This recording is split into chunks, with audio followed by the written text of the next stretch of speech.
Tes tes. Oke, assalamualaikum warahmatullahi wabarakatuh. Salam. Selamat pagi, selamat siang, selamat malam semuanya. Di sini kita dari kelompok 1 ingin menjelaskan materi tentang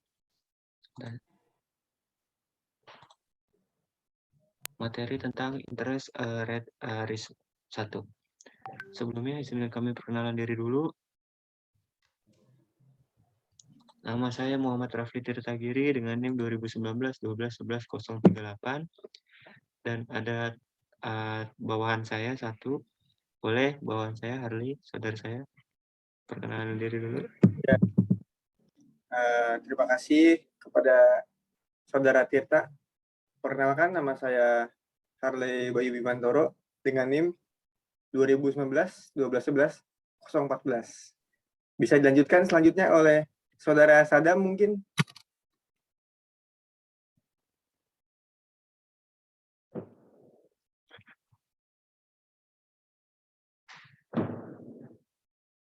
Ya, terima kasih Saudara Harley. Saya Sadam Ananza Putra dengan NIM 2018-12-081. Dan mungkin Saudara Yoga bisa lanjutkan. Ya, terima kasih Saudara Tirta atas perkenalannya. Nah, sekarang saya akan berkenalkan, nama saya Yoga Pratama, 2015-01-2031. Sudah cukup sampai situ saja. Saya kembalikan kepada Saudara Tirta. Oke, sehubung Sadamnya baru join, boleh Sadam perkenalan diri dulu?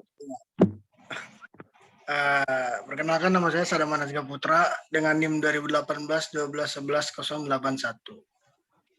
Oke, terima kasih untuk Saudara Sadam.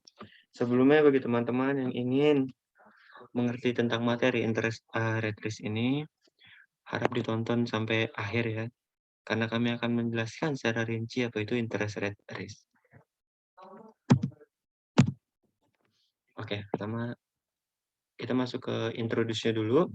Dalam bab 7, kami akan menetapkan bahwa menjalani fungsi transformasi aset mereka, LK itu sering kali tidak dengan jatuh tempo aset dan liabilities mereka. Dengan melakukan itu, mereka mengekspos diri mereka pada risiko suku bunga. Misalnya itu pada tahun 1980-an. Sejumlah barang bekas mengalami kebangkrutan ekonomi, yaitu kekayaan bersih atau ekuitas pemiliknya diberantas. Nah, ketika suku bunga meningkat pesat, semua LK itu cenderung tidak cocok dengan jatuh tempo neraca mereka sampai tingkat tertentu. Namun, mengukur eksposur resiko suku bunga dengan hanya melihat ukuran ketidaksesuaian maturitas dapat menyesatkan. Bab berikutnya itu menyajikan teknik yang digunakan oleh LK untuk mengukur eksposur resiko suku bunga mereka. Next.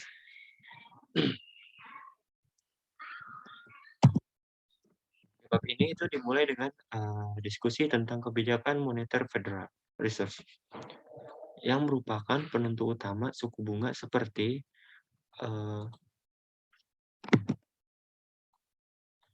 yang akan kita bahas nanti. Pada tahun 2008-15, The Fed itu dalam upaya untuk mengatasi krisis keuangan yang parah dan ekonomi yang perlahan membaik sesudahnya, menurunkan suku bunga dana Fed Fund targetnya ke kisaran antara 0 dan 1/4 dari 1% dan menurun diskontonya. Window rate menjadi 0,5% sampai 2010 dan 0,75% sampai 2015. Nah, ketika Fed pertama kali menurunkan suku bunga ini, ia mengumumkan bahwa mereka akan mempertahankan suku bunga pada tingkat yang rendah ini selama beberapa tahun karena ekonomi pulih dari krisis keuangan. Dengan jaminan bahwa suku bunga akan tetap stabil, risiko suku bunga selama periode tersebut relatif rendah. Namun seiring dengan pemulihan ekonomi atau inflasi, risiko suku bunga akan kembali menjadi risiko signifikan yang harus dikelola oleh LK. Oke, next.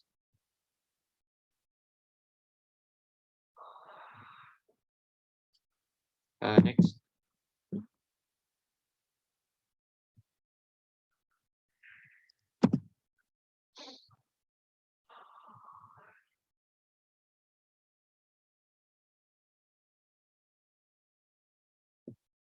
ini juga menganalisis tentang metode sederhana yang digunakan untuk mengukur resiko suku bunga LK.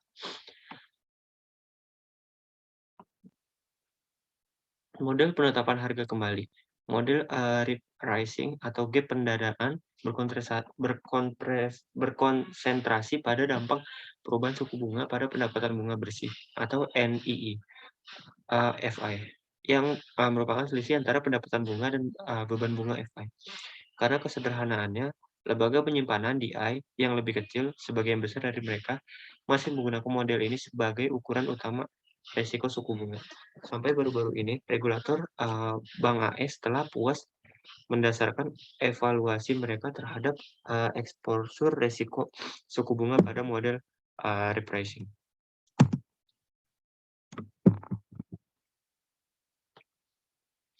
Kita lanjut ke the level and movement of interest rates. Sementara banyak faktor yang mempengaruhi tingkat dan pergerakan suku bunga. Strategi kebijakan moneter bank sentral lah yang paling langsung mendasari tingkat dan pergerakan suku bunga yang pada gilirannya mempengaruhi biaya dana dan pengembalian aset FI. Bank sentral di Amerika Serikat dan Federal Reserve, the Fed, melalui operasi pasar terbukanya harian seperti membeli dan menjual obligasi treasury dan treasury bills. The Fed berusaha untuk mempengaruhi jumlah uang beredar, inflasi, dan tingkat suku bunga, khususnya suku bunga jangka pendek. Pada gilirannya, perubahan suku bunga berdampak pada keputusan ekonomi, seperti apakah akan mengkonsumsi atau menabung ketika Fed merasa perlu untuk memperlambat ekonomi. Ia memperketat kebijakan moneter dengan mengambil tindakan yang menaikkan suku bunga. Hasil normalnya adalah penurunan pengeluaran bisnis dan rumah tangga, atau terutama yang dibiayai dengan kredit atau pinjaman. Sebaliknya, jika pengeluaran bisnis dan rumah tangga menurun, sejauh Fed merasa perlu untuk merangsang ekonomi. Hal itu memungkinkan suku bunga turun, kebijakan moneter ekspansif.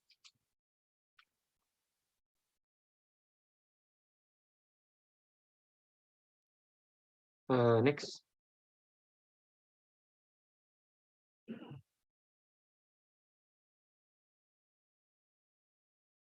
Next.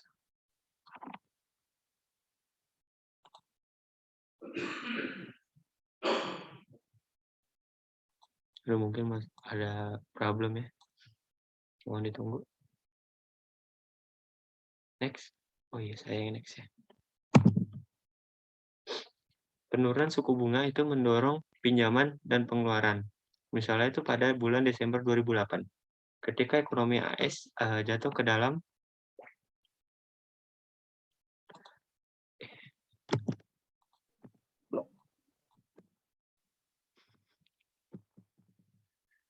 depresi terdalam. Sejak depresi hebat. The Fed dalam sebuah langkah bersejarah secara tak terduga mengumumkan bahwa mereka akan menurunkan suku bunga dana Fed Fund. Targetnya ke kisaran antara 0 dan 1/4 dari 1% dan menurun tingkat diskonto menjadi 0,5%. Level terendah sejak 1940-an, bahkan hingga tahun 2015, karena perlemahan ekonomi yang berkelanjutan.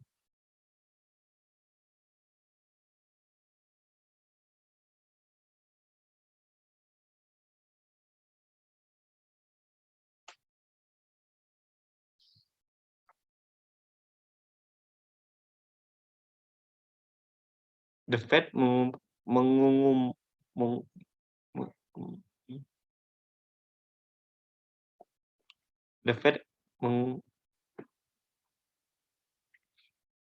mengumumkan bahwa mereka memperkirakan akan mempertahankan suku bunga dana The Fed Fund di bawah 1%. Intinya itu, selama suku bunga tetap rendah dan The Fed membuat pernyataan bahwa mereka tidak berniat menaikkan suku bunga, resiko suku bunga rendah. Sebaliknya, perhatian krisis atau manajemen risiko suku bunga adalah kapan The Fed akan menaikkan suku bunga. Gambar 81 menunjukkan gambaran mana? Menunjukkan tingkat bunga T-bills 3 bulan AS untuk periode 1965 sampai 2015. Berarti sekitar berapa tahun tuh? 45 tahun ya?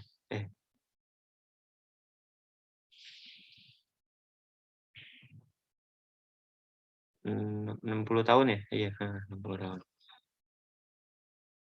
Apakah benar ya? Benar ya? Oke. Sementara tindakan Federal Reserve sebagian besar ditargetkan pada suku bunga jangka pendek atau terutama suku bunga dana federal. Perubahan suku bunga jangka pendek ini biasanya mempengaruhi seluruh struktur suku bunga.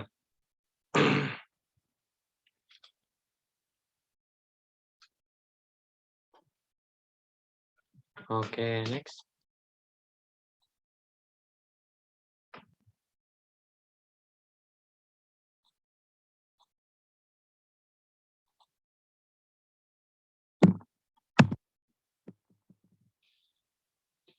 Nah, ini keterkaitan antara suku bunga jangka pendek dan suku bunga jangka panjang, serta teori struktur jangka suku bunga dibahas dalam lampiran di bawah ini. Jadi ini ada apa sih? 4 nih. Dia naik kayak binomo, naik ke 5, turun, los ke 3,5, naik lagi sampai 8 nih, masih akan profit. Menghasilkan profit, terus kalau Anda memasang down, maka Anda akan menang. Terus next lagi, ya seperti inilah ya gambaran investasi. Oke, selanjutnya akan dijelaskan oleh saudara saya, Harley Bayu Bimantoro. Untuk Harley Bayu Bimantoro, dipersilakan. Ya, terima kasih atas sambutannya kepada saudara saya Muhammad Rafli Tirtagiri.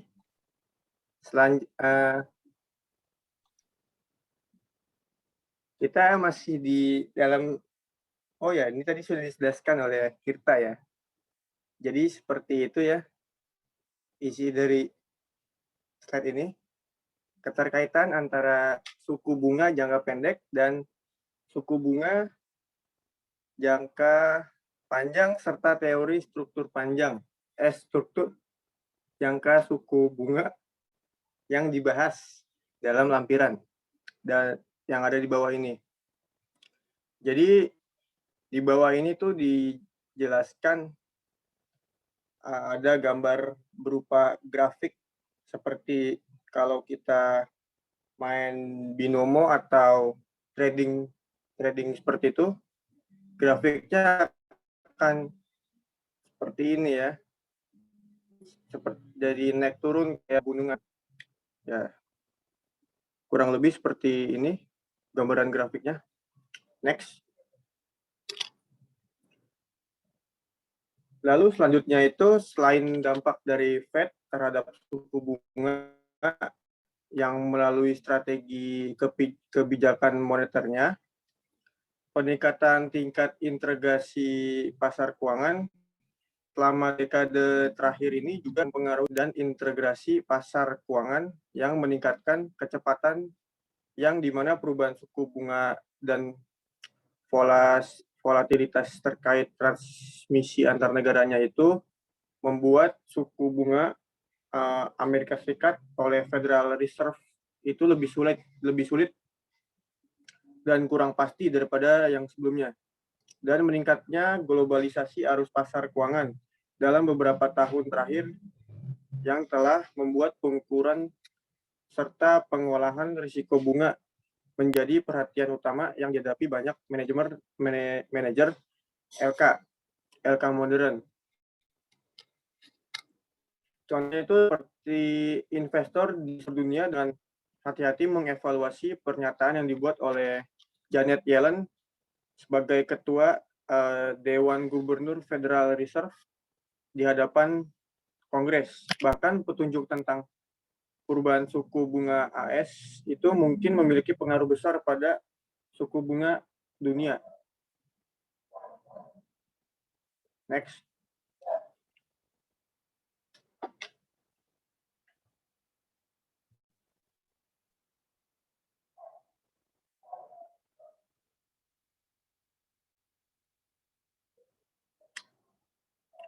Selain dampak Fed terhadap suku bunga melalui strategi, oh ya tadi ini lanjutannya, bahkan petunjuk tentang perubahan suku bunga AS mungkin memiliki pengaruh besar pada suku bunga dunia serta nilai tukar mata uang asing dan juga harga sahamnya. Next.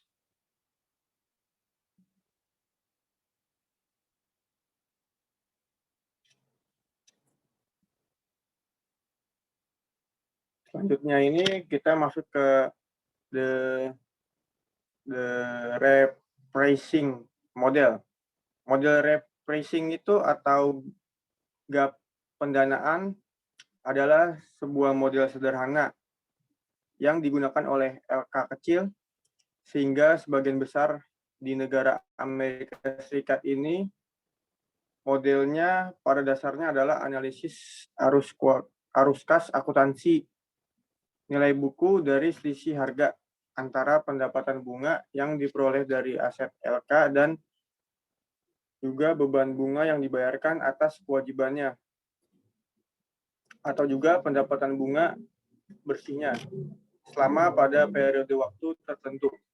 Dan ini juga kontras dengan hasil rollover aset atau liabilitas.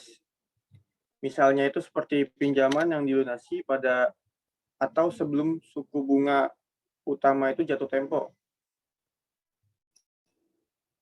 Contohnya, lalu selanjutnya laporan sensitivitas suku bunga sederhana yang menunjukkan kesenjangan pendapatan harga, kembali aset, dan juga kewajiban dari LK yang bisa dikategorikan ke dalam masing-masing dari 6 kelompok jatuh tempo yang ditentukan oleh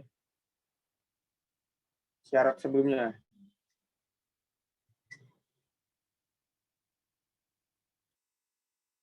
Next.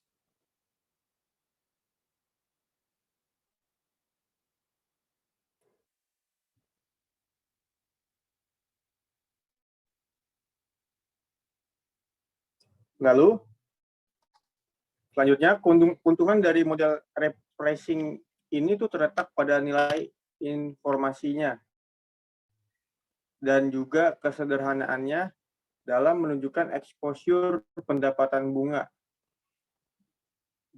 bersih LK terhadap perubahan suku bunga dalam kelompok jatuh tempo yang berbeda.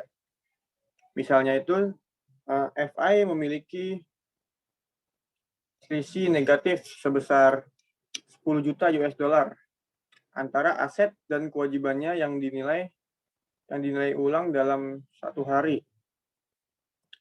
Serta aset dan kewajiban yang dinilai ulang itu setiap harinya kemungkinan besar merupakan pinjaman antar bank di dana federal atau pasar perjanjian pembelian kembali. Dengan demikian, kesenjangan negatif risiko pembiayaan kembali, yang dimana kenaikan suku bunga jangka pendek ini akan menurunkan pendapatan bunga bersih karena FI itu memiliki kewajiban yang lebih peka terhadap suku bunga dalam kelompok ini.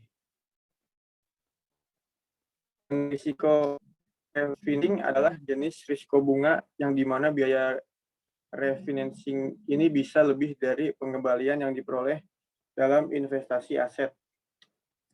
Next.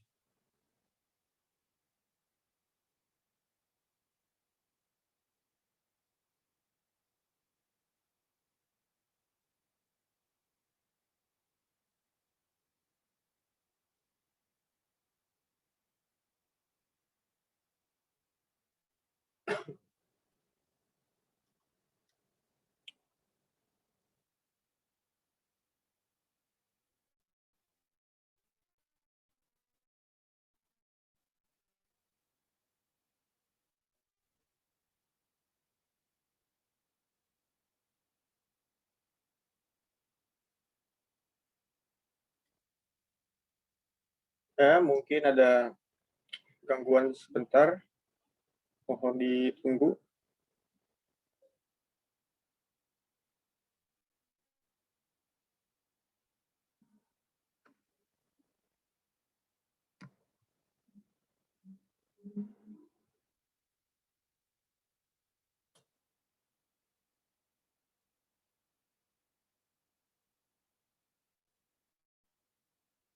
Ya, bisa di next.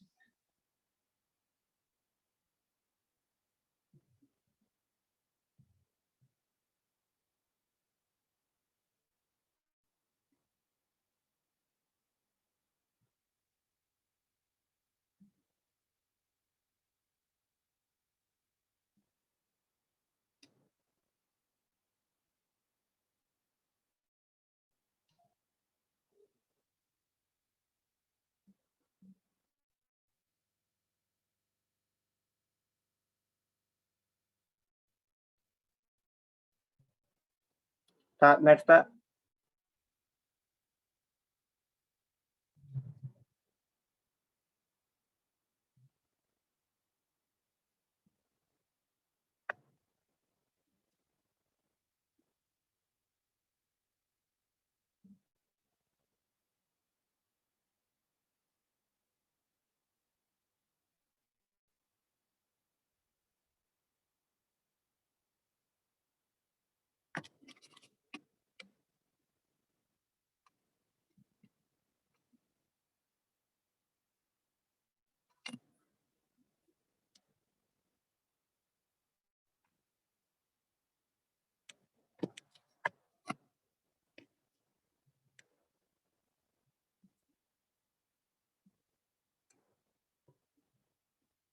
Ya,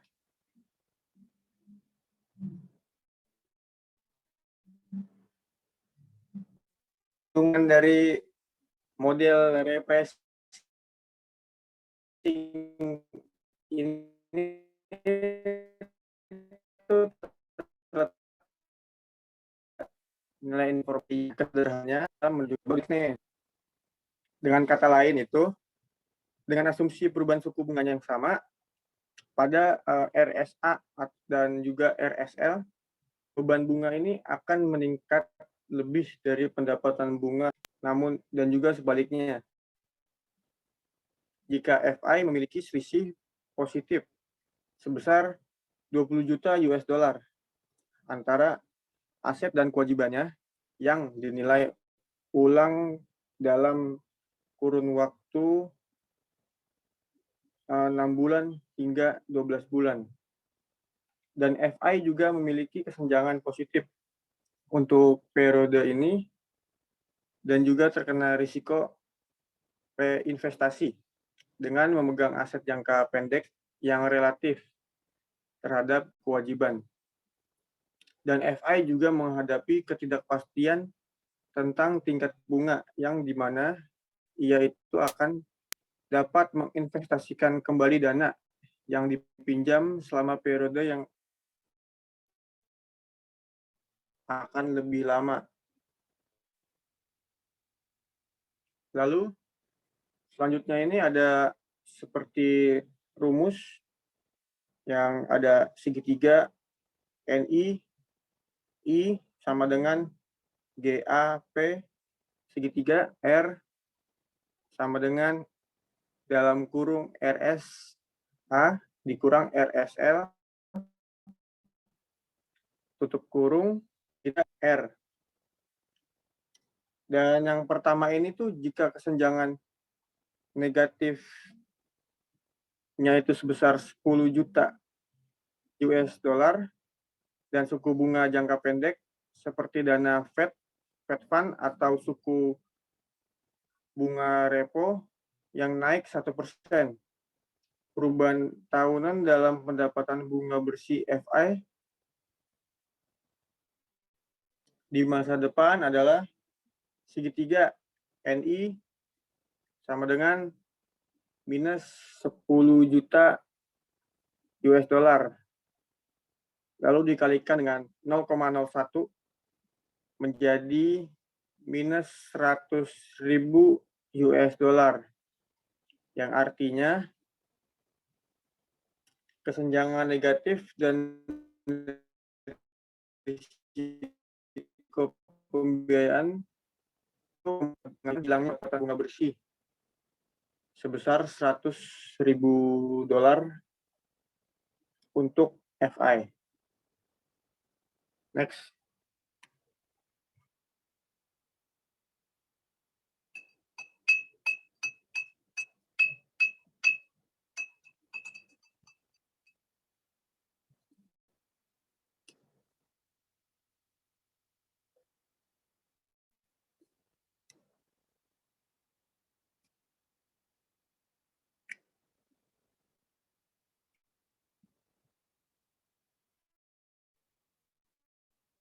Dan yang selanjutnya ini, manajer FI itu juga mendapatkan dan juga dapat memperkirakan kesenjangan kumulatif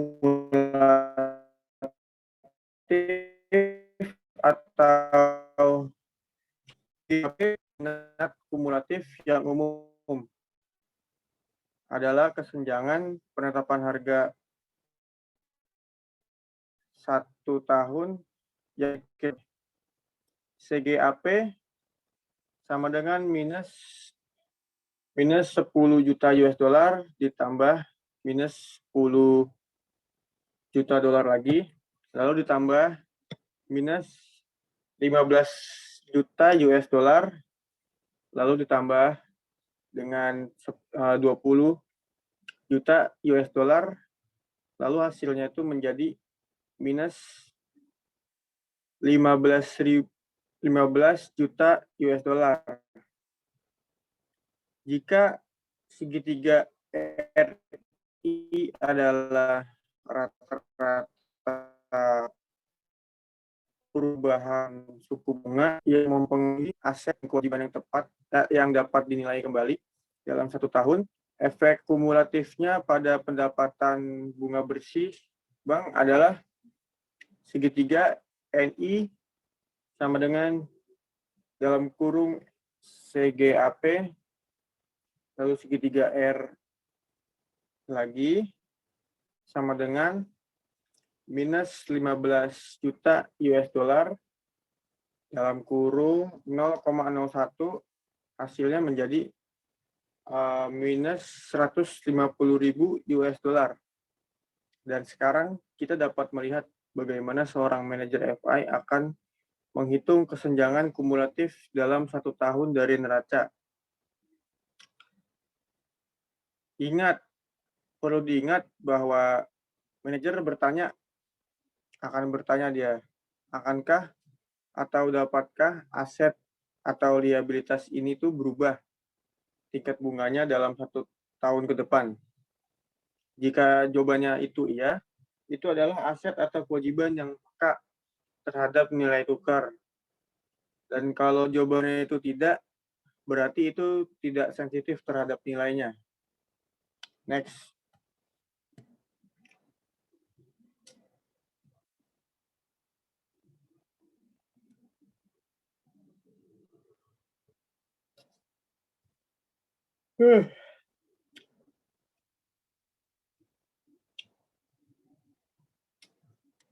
Next, Pak.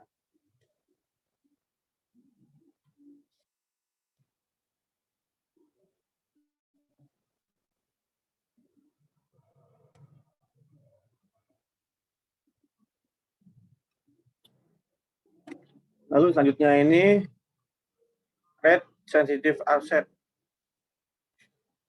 Rate sensitive asset ini tuh yang terbagi menjadi 3. Yang pertama itu pinjaman konsumen sebesar 50 juta per tahun dan hanya membuat cut off selama 1 tahun. Lalu yang kedua itu ada T-bills 3 bulan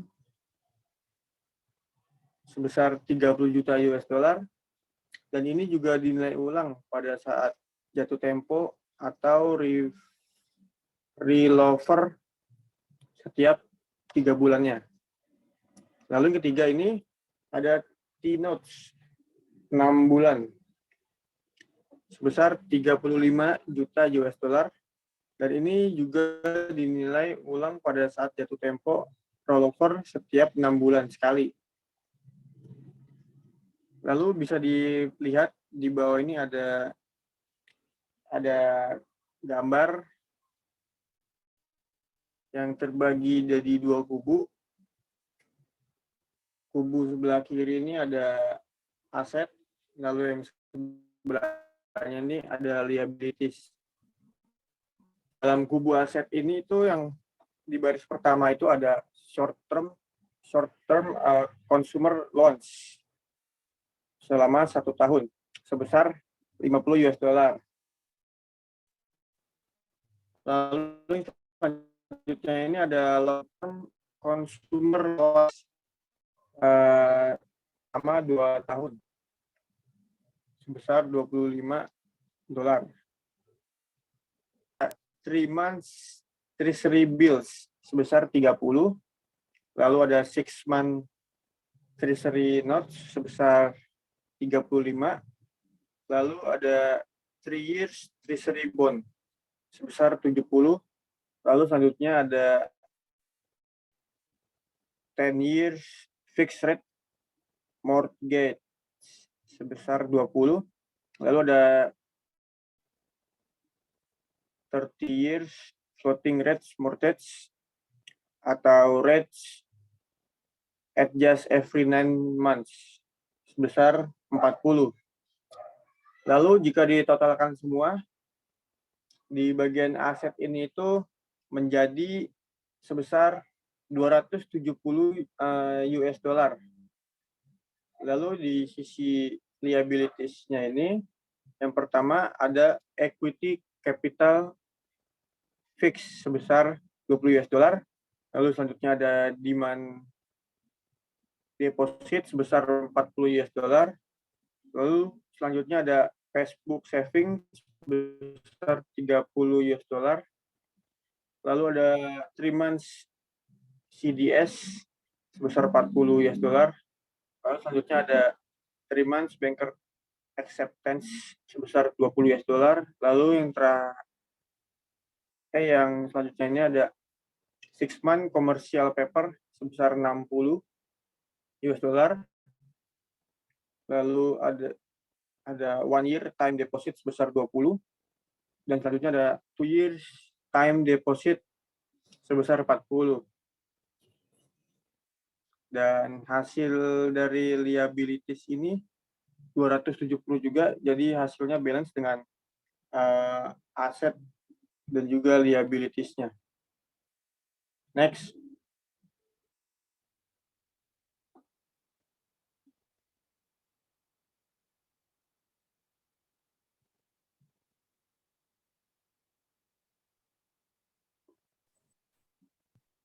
Baik, yang selanjutnya ini akan dilanjutkan oleh brother saya, Sadam.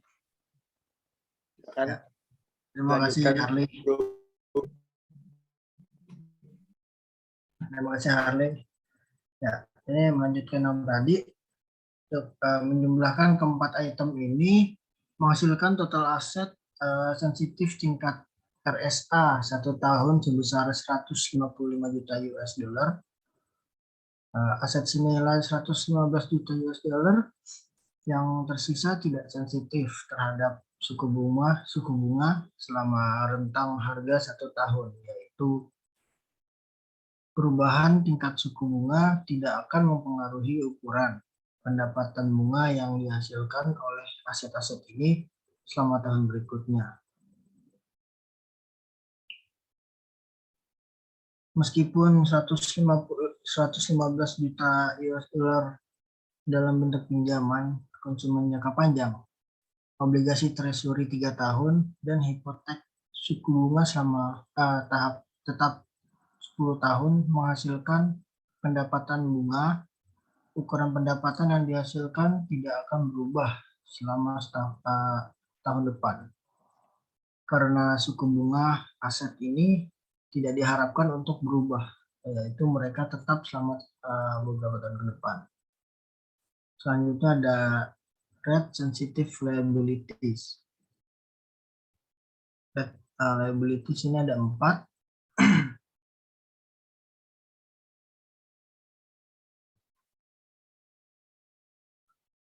Ya, yang pertama itu CD 3 bulan itu 40 juta US dollar. Ini jatuh tempo dalam 3 bulan dan dihargai kembali saat rollover. Lalu yang kedua, penerimaan bankir 3 bulan sebesar 20 juta US dollar. Ini juga jatuh tempo dalam 3 bulan dan dihargai kembali saat rollover. Lalu yang ketiga, surat kabar komersial 6 bulan 60 juta US dollar. Ini matang dan dihargai kembali setiap 6 bulan. Lalu yang terakhir, deposito berjangka 1 tahun, yaitu 20 juta dolar. Ini mendapatkan free price tepat di akhir cakrawala kesenjangan 1 tahun. Next.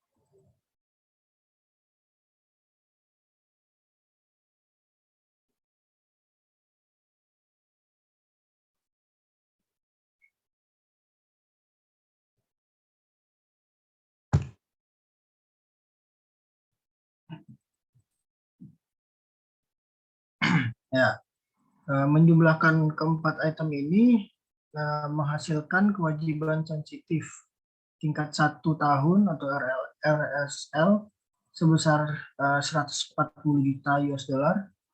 Lalu sisanya 130 juta US dollar tidak sensitif terhadap tarif selama periode 1 tahun. Modal ekuitas 20 juta dolar dan deposito giro 40 juta US dollar. Tidak membayar bunga dan oleh karena itu diklasifikasikan sebagai tidak membayar bunga. Tabungan buku tabungan sebesar 30 juta US dollar dan deposito berjangka 2 tahun sebesar 40 juta US dollar menghasilkan beban bunga selama tahun ke depan. Tetapi tingkat beban bunga yang dihasilkan tidak akan berubah jika tingkat suku bunga secara umum berubah.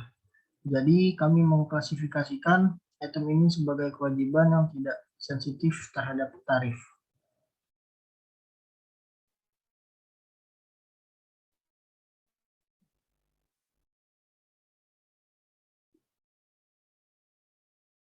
Next.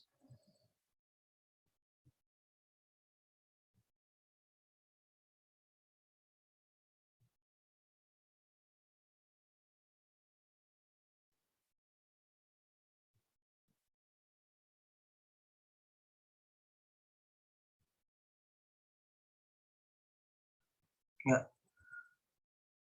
Sini ada against inclusion, dimana tingkat bunga eksplisit atas giro adalah 0 menurut peraturan.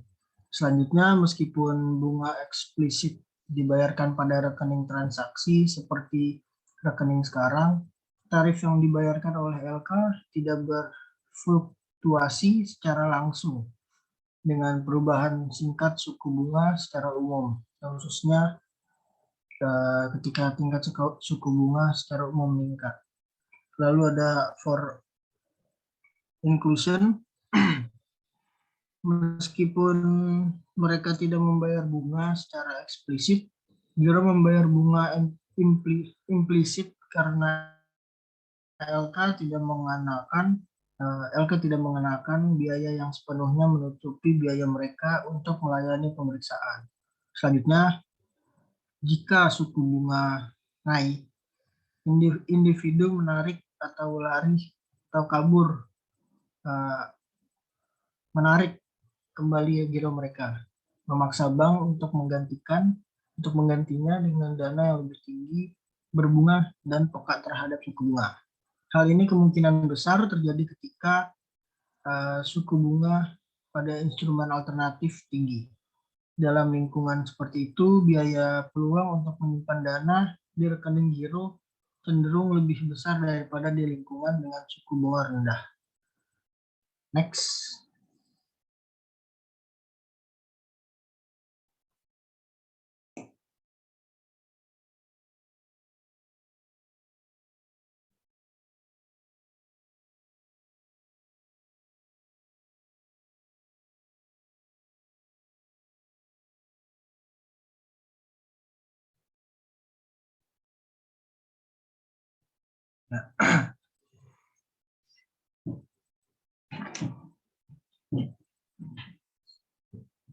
Argumen serupa untuk dan tentang penyertaan rekening tabungan retail dapat dibuat meskipun batas atas peraturan Federal Reserve Q pada tingkat maksimum yang akan dikenakan untuk rekening ini dihapuskan pada bulan Maret 1986.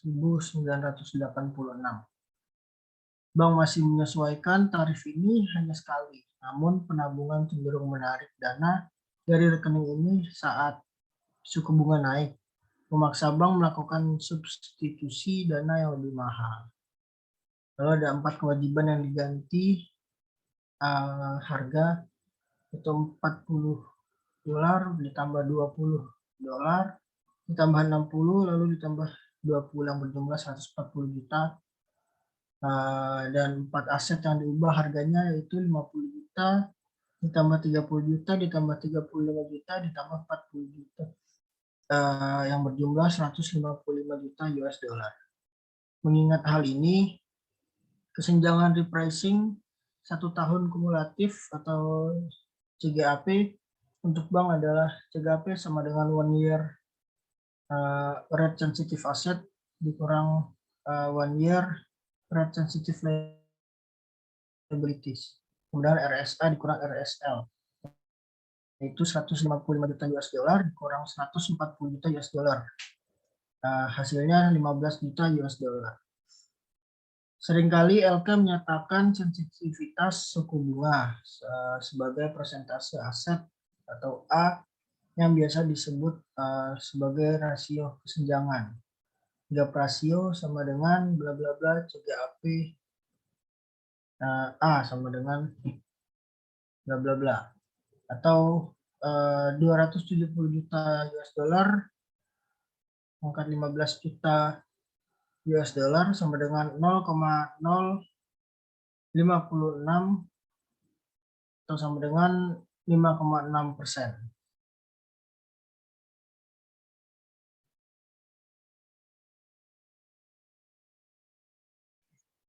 Ya, next.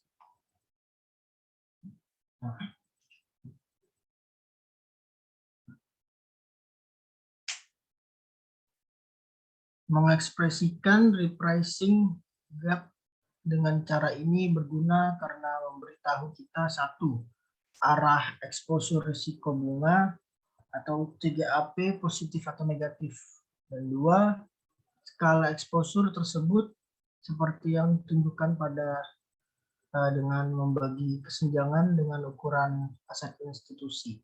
Dalam contoh kami, FI memiliki 5,6% lebih banyak RSA daripada RSL dalam wadah 1 tahun dan kurang sebagai persentase dari total aset. Versi rasio kesenjangan ini digunakan oleh regulator untuk mengukur risiko suku bunga. Lalu Security Federal melaporkan kesenjangan penetapan harga untuk periode mulai dari 3 bulan hingga 10 tahun. Konteks perspektif industri menunjukkan beberapa masalah yang dipertimbangkan Wells Fargo dalam mengevaluasi risiko suku bunganya. Pilihan jangka waktu yang digunakan untuk mengukur risiko suku bunga sangat penting untuk mengelola risiko ini. Periode repricing yang terlalu lama mencakup banyak sekuritas yang dinilai ulang pada waktu yang berbeda dalam periode repricing. Artinya ini melebih-lebihkan sensitivitas tingkat neraca dan membiarkan FI terkena risiko tingkat bunga. Next.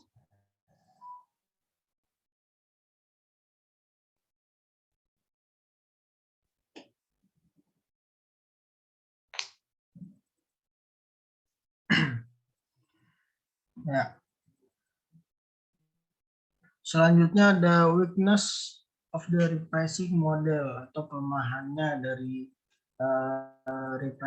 model repricing ini. Terlepas dari kenyataan bahwa model risiko suku bunga ini digunakan oleh sebagian besar lembaga penyimpanan di Amerika Serikat. Model penetapan harga memiliki 4 kekurangan utama, yaitu yang pertama, mengabaikan efek nilai pasar dari perubahan suku bunga. Lalu yang kedua, over agregatif. Yang ketiga, gagal untuk menangani masalah aset dan kewajiban yang tidak sensitif terhadap tarif dan pembayaran di muka, DP. Dan yang keempat, mengabaikan arus kas dari aktivitas off balance sheet.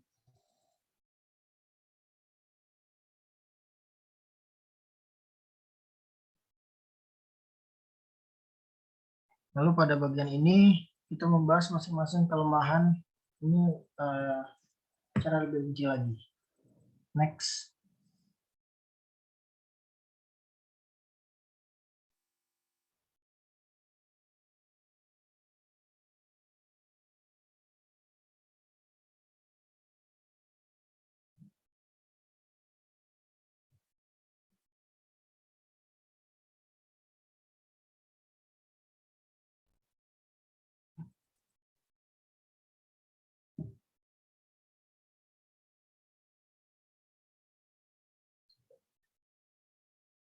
Next up.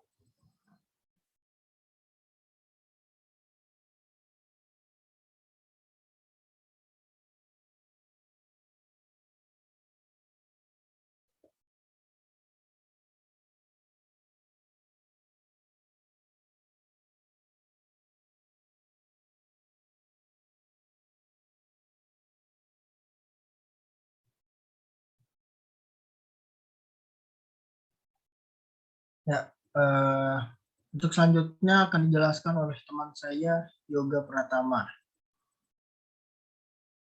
Dipersilakan.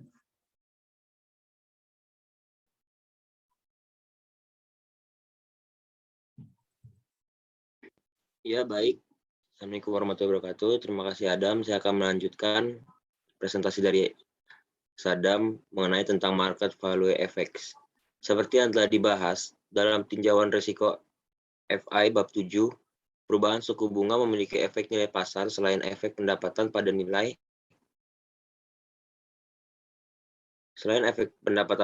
aset dan kewajiban. Artinya, nilai sekarang dari arus kas atas aset dan kewajiban berubah, di samping bunga langsung yang diterima atau dibayarkan, karena suku bunga berubah. Faktanya, nilai sekarang dan jika relevan harga pasar dari hampir semua aset dan kewajiban di neraca FI berubah seiring dengan perubahan suku bunga. Model penetapan harga mengabaikan efek nilai pasar secara implisit, mengasumsikan pendekatan akuntansi nilai buku.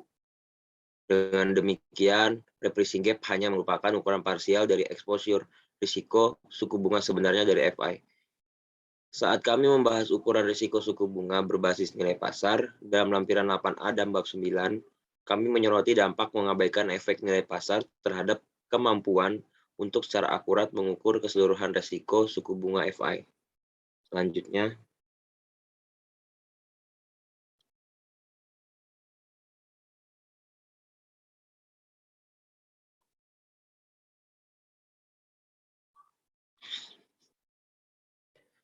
overgregation.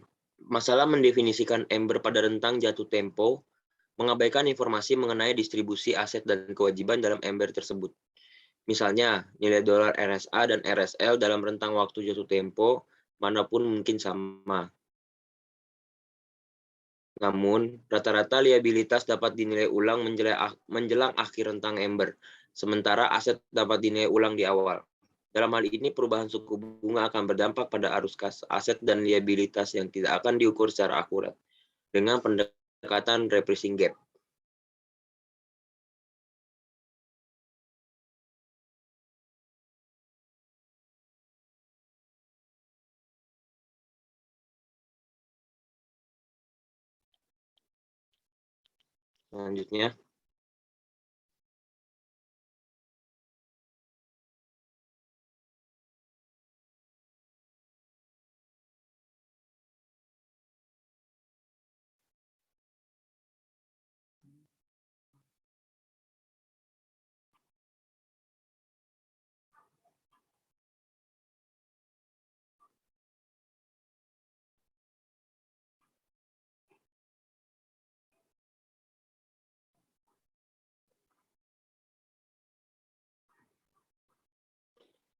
Selanjutnya, adalah the problem of runoffs.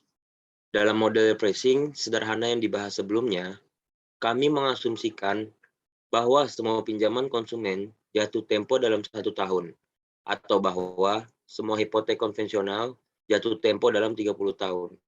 Pada kenyataannya, LK terus-menerus memulai dan menghentikan pinjaman, konsumen, dan hipotek karena menciptakan dan menarik simpanan. Misalnya, hari ini beberapa hipotek jatuh tempo asli 30 tahun mungkin hanya memiliki 1 tahun tersisa sebelum jatuh tempo, yaitu mereka berada di tahun ke-29 mereka.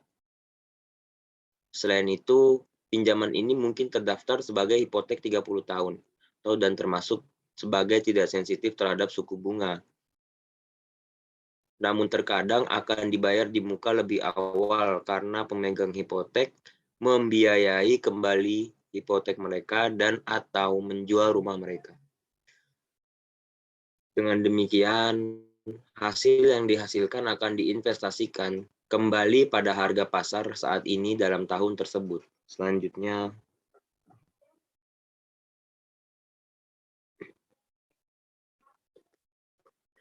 selain itu, bahkan jika aset atau kewajiban tidak peka terhadap suku bunga, hampir semua aset dan kewajiban, misalnya hipotek jangka panjang, membayar sejumlah pokok dan atau bunga kembali ke FI pada tahun tertentu. Akibatnya, FI menerima arus kas limpasan dari portofolionya yang tidak sensitif terhadap suku bunga yang diinvestasikan kembali pada suku bunga pasar saat ini. Artinya, komponen arus kas limpasan dari aset atau kewajiban yang tidak peka terhadap tarif ini sendiri juga peka terhadap tarif. Manajer FI dapat menangani hal ini dengan mudah dalam model penetapan harga dengan mengidentifikasikan untuk setiap item aset dan kewajiban perkiraan arus kas dolar yang akan mengalir dalam tahun depan dan menambahkan jumlah ini ke nilai aset dan kewajiban yang sensitif terhadap tarif.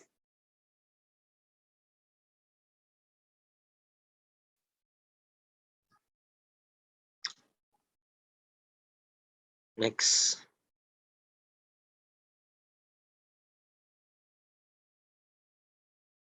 Selanjutnya adalah cash flow from off-balance sheet activities. RSA dan RSL yang digunakan dalam model repricing umumnya hanya mencakup aset dan kewajiban yang tercantum di neraca. Perubahan suku bunga akan mempengaruhi arus kas pada banyak instrumen off-balance sheet juga. Misalnya, FI mungkin telah melakukan lindung nilai atas risiko suku bunga dengan kontrak berjangka suku bunga. Saat suku bunga berubah, kontrak berjangka ini sebagai bagian dari proses pendanaan ke pasar menghasilkan arus kas harian, baik positif maupun negatif. Untuk FI yang dapat mengimbangi exposure kesenjangan neraca, arus kas penyeimbang dari kontrak berjangka ini diabaikan oleh model penetapan harga sederhana dan harus atau dapat dimasukkan ke dalam model. Selanjutnya,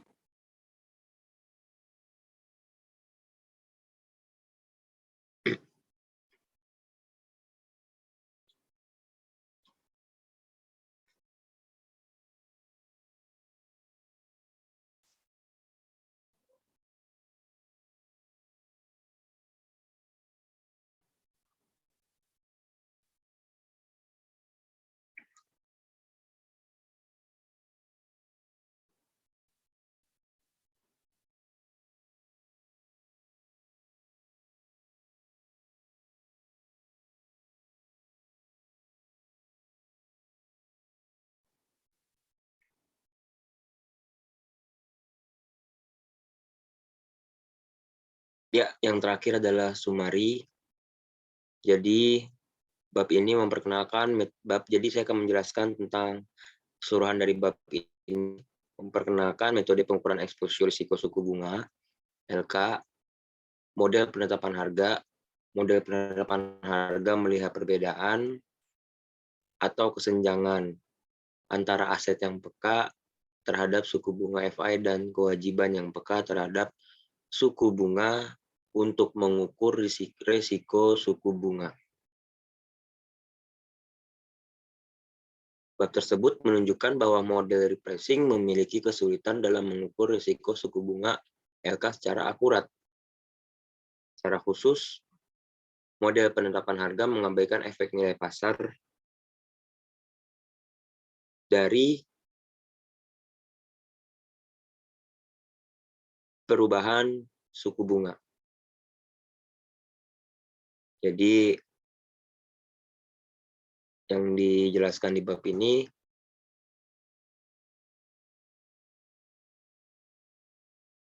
seperti itu, kurang lebihnya.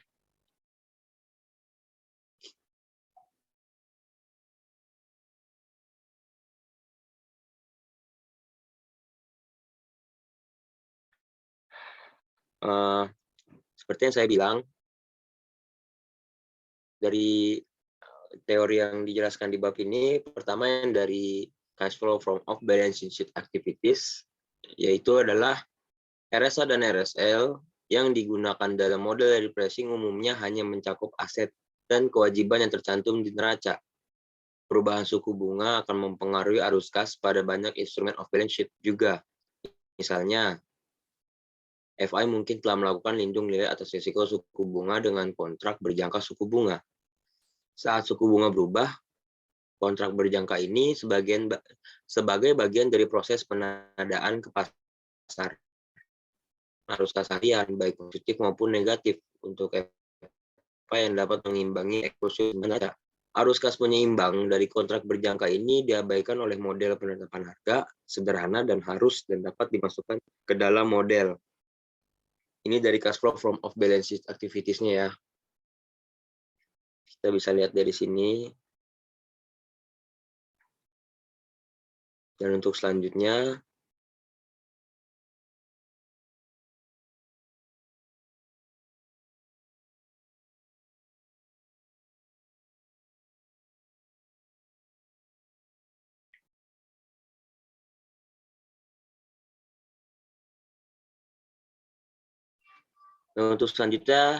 dari the problem of run-off-nya ya. Dalam model repricing sederhana yang dibahas sebelumnya, kami mengasumsikan bahwa semua pinjaman konsumen jatuh tempo dalam 1 tahun. Atau bahwa semua hipotek konvensional jatuh tempo dalam 30 tahun. Pada kenyataannya,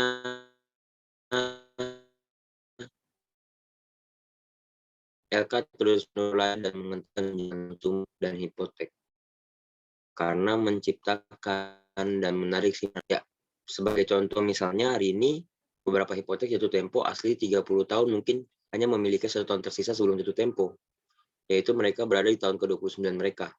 Selain itu, pinjaman ini mungkin terdaftar sebagai hipotek 30 tahun dan termasuk sebagai tidak sensitif terhadap suku bunga.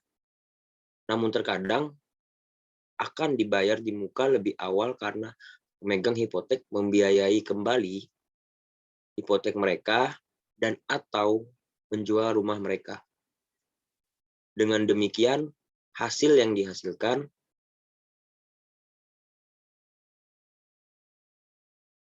selain itu, bahkan jika aset atau kewajiban tidak peka terhadap suku bunga, hampir semua aset dan kewajiban, misalnya hipotek jangka panjang, membayar sejumlah pokok dan atau bunga kembali ke FI pada tahun tertentu. Akibatnya, FI menerima arus kas limpasan dari portofolionya yang tidak sensitif terhadap suku bunga yang diinvestasikan. Kembali pada suku bunga pasar saat ini. Artinya, komponen arus kas limpasan juga dari aset atau kewajiban yang tidak peka terhadap tarif ini sendiri juga peka terhadap tarif.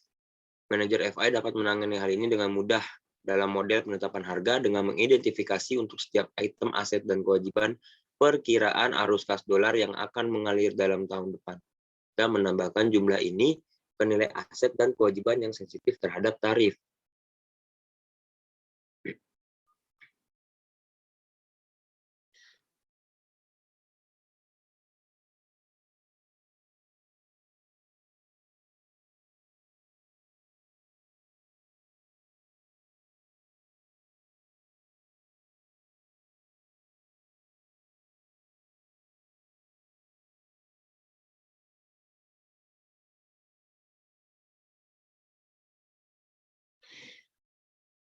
Ya, next, tahun selanjutnya.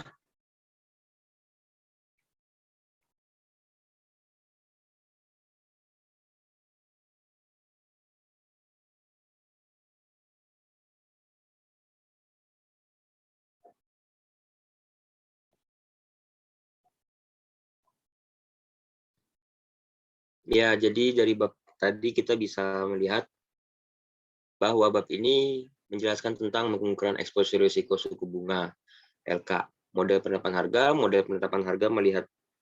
melihat perbedaan atau kesenjangan antara aset yang peka terhadap suku bunga FI dan kewajiban yang peka terhadap suku bunga untuk mengukur risiko suku bunga. Bab ini pun juga menunjukkan bahwa model repricing memiliki kesulitan dalam mengukur risiko suku bunga LK secara akurat. Secara khusus, model penetapan harga mengabaikan efek nilai pasar dari perubahan suku bunga. Mungkin segitu yang bisa kita ambil dari bab ini, dan kurang lebihnya saya mohon maaf.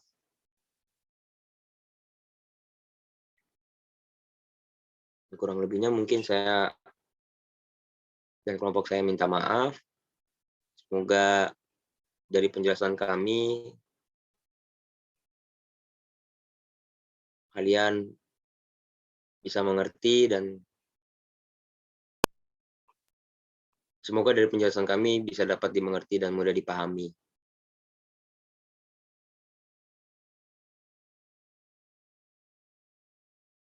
Ya, Assalamualaikum warahmatullahi wabarakatuh. Terima kasih.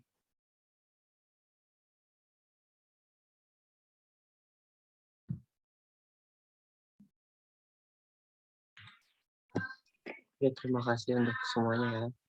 Terima kasih untuk kelompok saya yang sudah menjelaskan ke teman-teman bahwa tentang apa sih itu materi yang apa sih tadi itu tentang interest rate rise. Oke, terima kasih semuanya teman-teman yang sudah menonton semuanya. Semoga ilmunya bermanfaat ya. Untuk lanjutan dari materi ini akan dijelaskan di bab selanjutnya yang insya Allah dilakukan minggu depan. Oke. Oke, sampai ketemu minggu depan teman-teman. Kami pamit undur diri. Assalamualaikum warahmatullahi wabarakatuh. Dadah semuanya, dadah. Dadah.